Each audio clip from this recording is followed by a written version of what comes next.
Hi again, everyone. I'm Harry Donahue, and welcome to Inside Golf. Today, we're going to introduce you to Jay Sigel.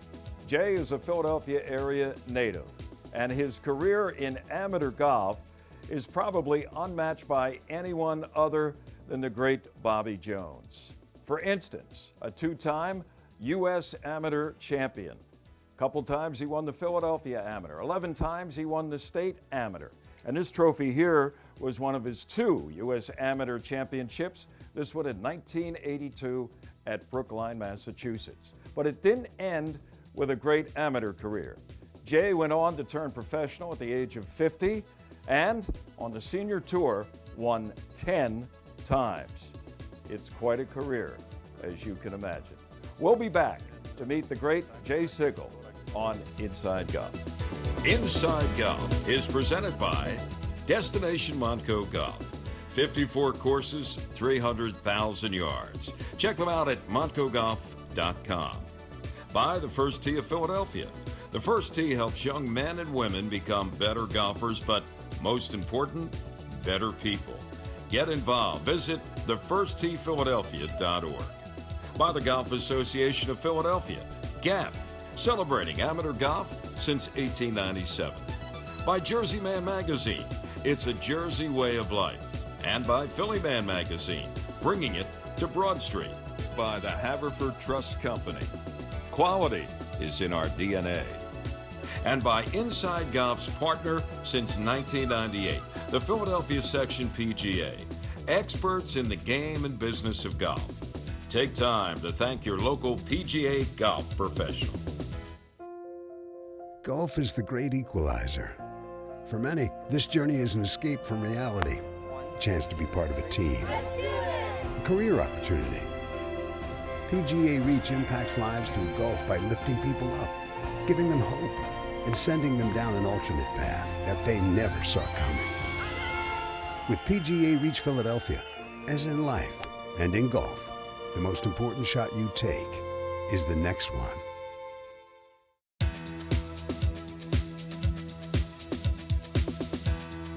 And welcome back. Inside Golf continues with our conversation with, as I mentioned in our opening, perhaps the greatest amateur Philadelphia golfer of all time, Jay Sigel. Jay, thanks for having us.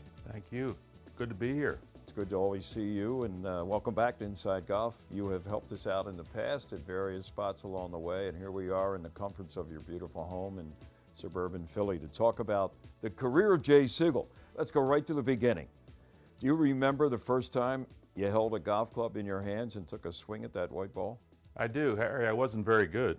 In fact, I'd been caddying. I, of course, played all other sports, but caddying, it was just awful. I was carrying 3 bags at Bala Golf Club. Back then, they were light, right shoulder, 3 bags, looking for balls. And my dad happened to say, he was one of in that group that day, and said, "Would you like to try this game?" I said, "Well, it's going to be better than doing this for the 3 of you guys." So that's how it started, and I got a lot of help from the pros at Bala, and of course the members too.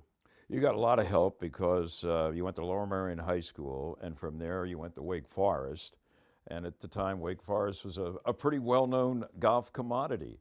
Very good. You made it to Wake Forest, had a great career there, but tell us about, first of all, your connection to Arnold Palmer. Arnold Palmer, of course, went to Wake Forest, had a lot to do with the Wake Forest golf program. Do you remember the first time you got introduced to Arnold? I do. As a matter of fact, my dad was fraternity brother, his brother-in-law, no, Arnold's father-in-law, I got it, and Shub Walzer, Winnie's dad, and called Arnold when I was 16 and said, "I think my son's about ready for a first-class golf lesson, and who would you suggest?" He said, "My dad." We went out, got a lesson, which was fabulous. But the funny thing that day, as I was telling you, Arnold was over here, and here I am warming up to get ready, nervous as a jaybird, and I shanked like the first 3 or 4 shots, almost took Arnold's head off. So he and I have laughed about that a few times. I guess so. You had an injury at Wake Forest. Tell us about that, and that really changed your whole career, both professionally and also with the game of golf. It sure did. I stuck my hand through a window pane and the door got slammed on me and cut the nerves and tendons, and I was in the hospital 10 days and didn't really play for like 11 months. Everyone said it's a blessing. You'll realize it later on. It was a blessing. The best thing ever happened to me. And it changed, like I say, your life, your personal life too. You said you wouldn't have met your wife probably. I was there 5.5 years. So it gave me a chance to meet my mate, now my wife of 51 years, and I was able to finish what I started, and that was just incredible to be able to do that. And you had a fantastic amateur career. I mean, like I said earlier, the best amateur career of anybody in Philadelphia and maybe in the country. And I spoke to Gordon Brewer when I knew I was going to be sitting down with you. And people know Gordon Brewer as a great amateur player himself, both USGA events, several of them. Great player. Philadelphia, he's Mr. Philadelphia Golf. He told me that you are probably in the country's history of amateur golfers, second only to Bobby Jones. That's pretty elite company, Jay. That's very nice of Gordon. We've come across one another a number of times, and every time I played him, I felt extreme pressure. Not only is he a hell of a gentleman, but a wonderful friend. And I can recall the mid-amateur finals in Palm Springs in, I think, '87. And I was really, really nervous. I was supposed to, with my long game, beat him, and his short game was going to beat me. Long story short, my short game appeared, and I nipped him by just a few. Before we get into your extensive and very successful amateur career, the number 13, for whatever reason, plays a prominent role in your life to the point of almost like crazy. Yeah, it is crazy. Knock off a couple of things. Why 13 is all of a sudden your number? Well, I was born on the 13th of November, had a size 13 shoe. First hole in one on the 13th hole of the 13th month, Media Heights in Lancaster. When I won the amateur at Brookline, I became the 13th player to win both the U.S. and British amateur championships. The event there at that year was the 13th USGA event they had. Wilmette happened to win the Open there in 13. Any more? I was going to say, I don't know if there's room for any more. Hole in one at Lanark on a par 4 in a tournament. You want to guess what kind of hole it was? Number 13. Numbers-wise, I would have to say it was number 13. Correct. That's And unbelievable. there's some others. And there's probably a few more waiting to happen, do you think? I hope so. You know, it's interesting. I've often tried to push the superstition. Doesn't work. No. It's got to happen naturally. Okay. But you're not one of these guys that worries about Friday the 13th when Not it at all. shows It's up my on the favorite calendar. day. I can't wait. It's like another birthday. Absolutely. Just had one. Stay with us, folks. We are going to continue our conversation with Jay Sigel when we come back to Inside Golf.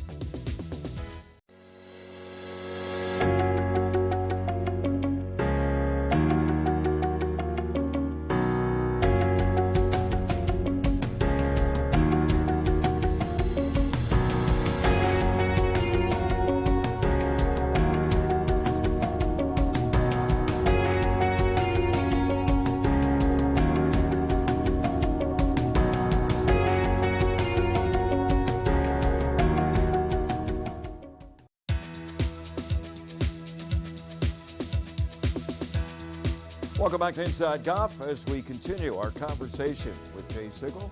And Jay, we left off talking about the number 13. Now let's talk about a few other numbers. Things like the Philly Ammeter, you won that twice. The U.S. Amateur, you won in 82 and 83. And by the way, one of only 2 golfers in the history of that competition to win back-to-back years in the last 50 years. The other one was a fellow by the name of Tiger Woods.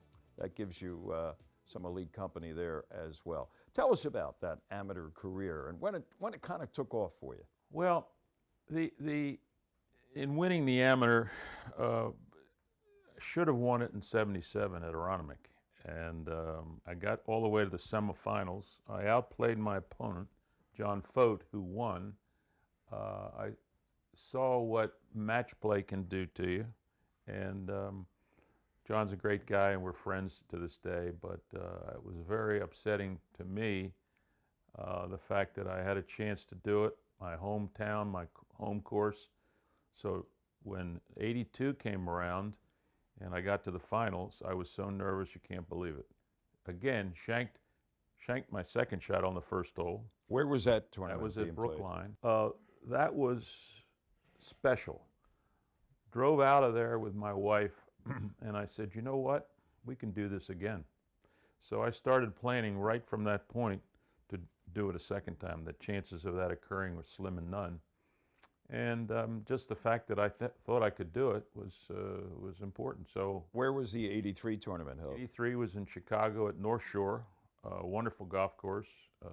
You had to drive it straight, a lot of dog legs, and unbelievable stories how I was able to win some matches, beat Chris Perry in the final, Gaylord's son or relative. Oh, really? Yeah, yeah. How about that? Yeah.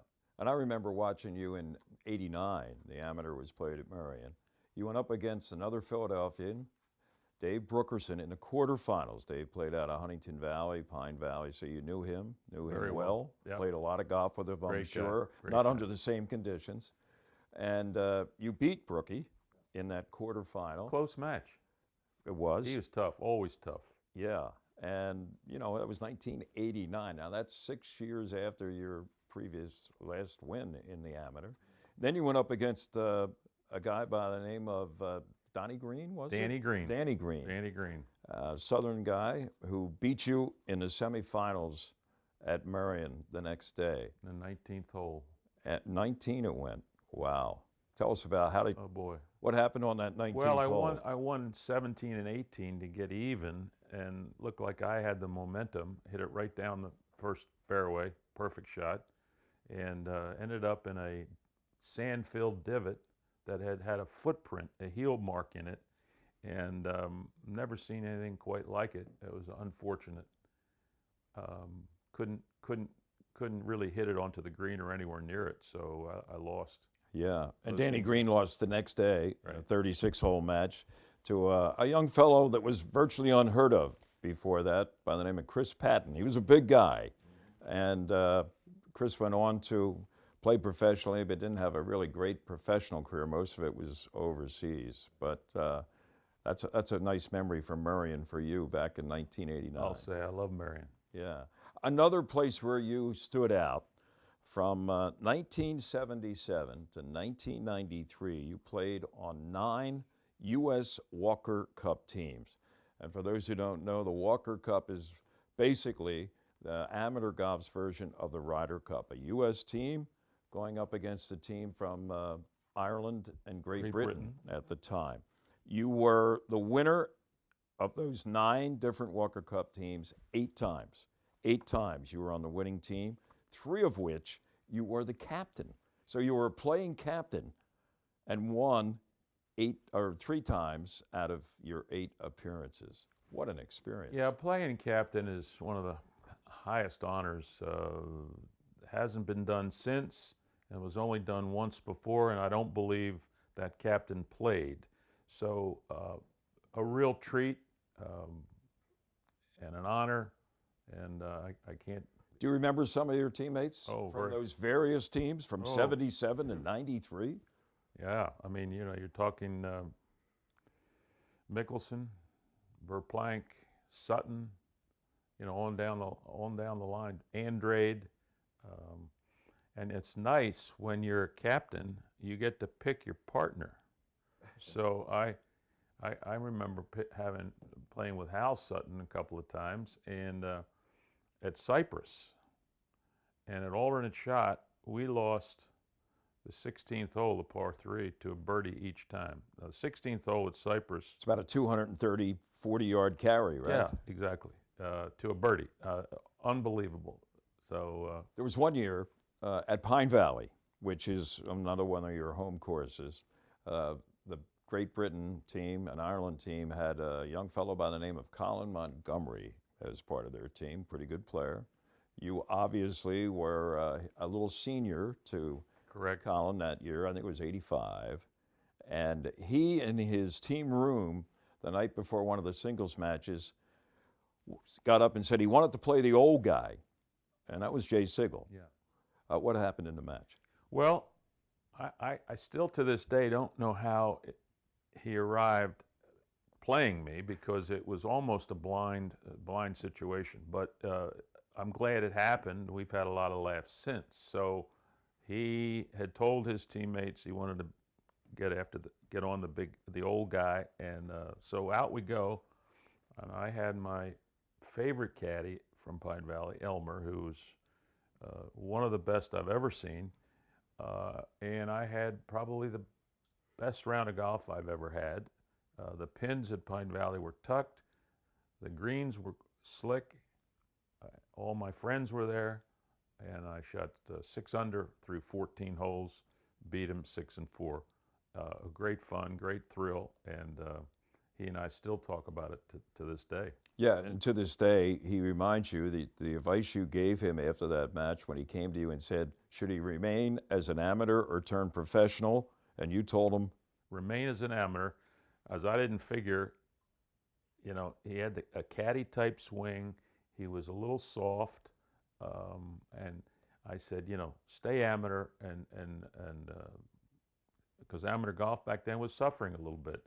So I've seen him a number of times, maybe a dozen, and he said, boy, what a great judge of talent you are. and he's in the World Golf Hall of Fame. Yes. I hope he invited you to that ceremony. No, he didn't. For giving him that great piece of advice. He didn't. Yeah. He didn't. Oh, maybe next time. Stay with us. More to come with Jay Sigel here on Inside Golf.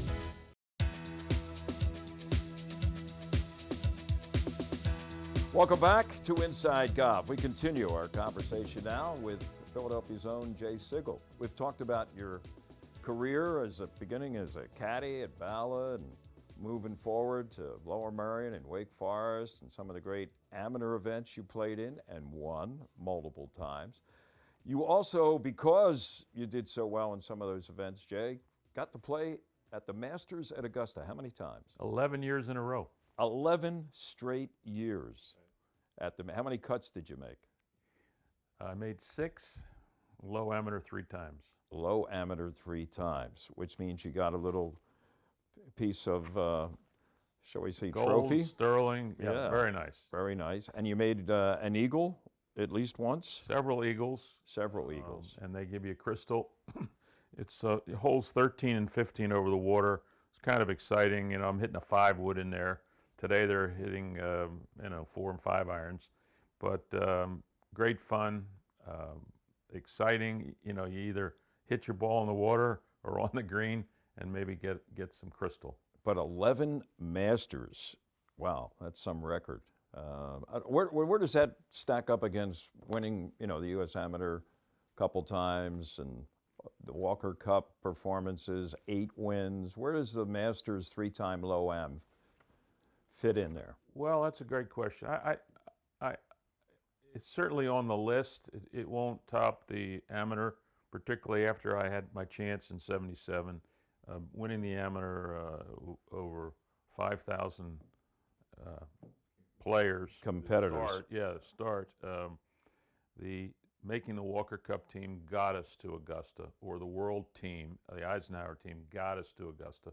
So once you got there, you certainly had a chance. Getting there was a tough deal. But anyway, that's how it happens. Right. So you come to that point in your life where you're turning 50. You have to make a decision. Am I going to retain and go on as an amateur, or do I want to go out there and a new adventure? At the time, it was called the Senior Tour. What figured into your decision to do that? Harry, I never saw myself as a golf professional. I had my chances when I was a younger player, and I had the injury.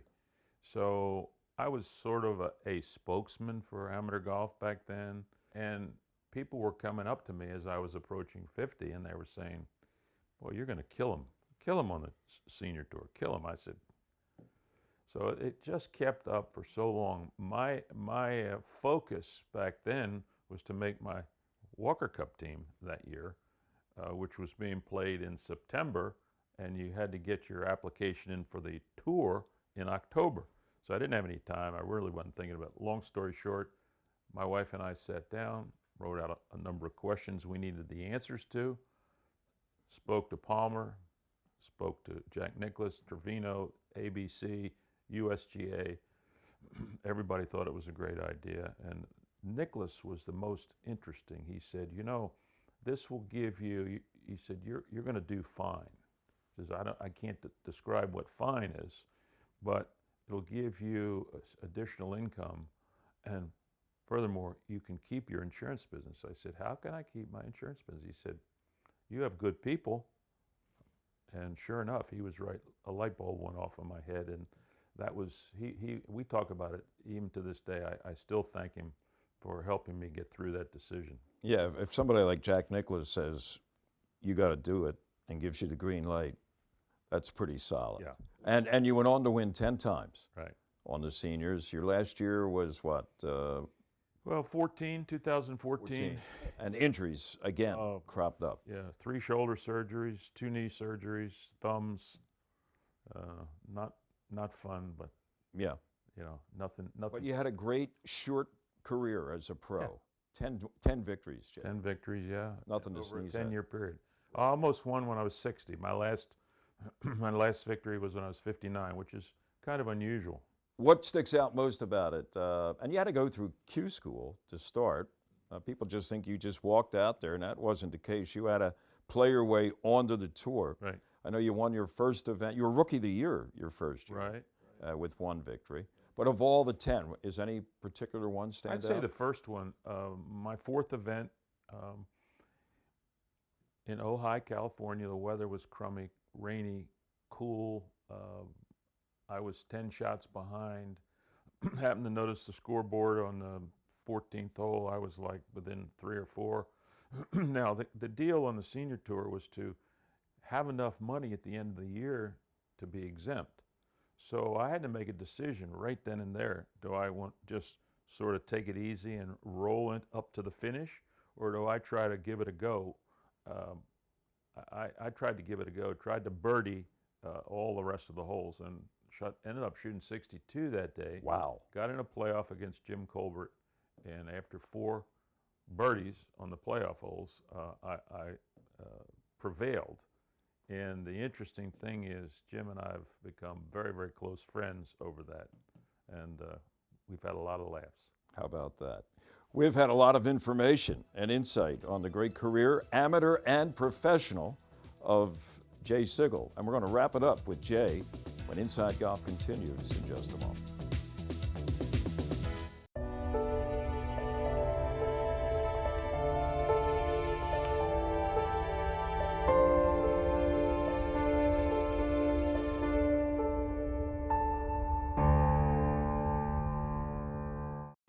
When you think about your future, you have dreams. You want to succeed. That means achieving your goals, both big and small. At Citadel, we want to help you get there. We believe that success is achieved with the right plan, the right people, and the right determination. We're committed to your success, her success, and their success. Talk to us about how we can help you reach your goals. Citadel, banking with one focus, you.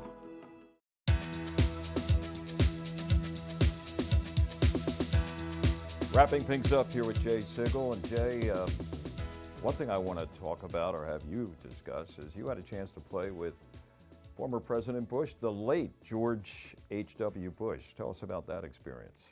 Well, I got a call one Friday morning. It was assistant. The president would like to have you join him at Camp David. You need to have a partner. See you there tonight. I said, whoa, how about that? So I went through my client list and found a partner. We went down, great fun, unbelievable. Mr. President was just as cordial and kind as ever. Great experience. Something else, Jay, that's a big part of your life is philanthropy.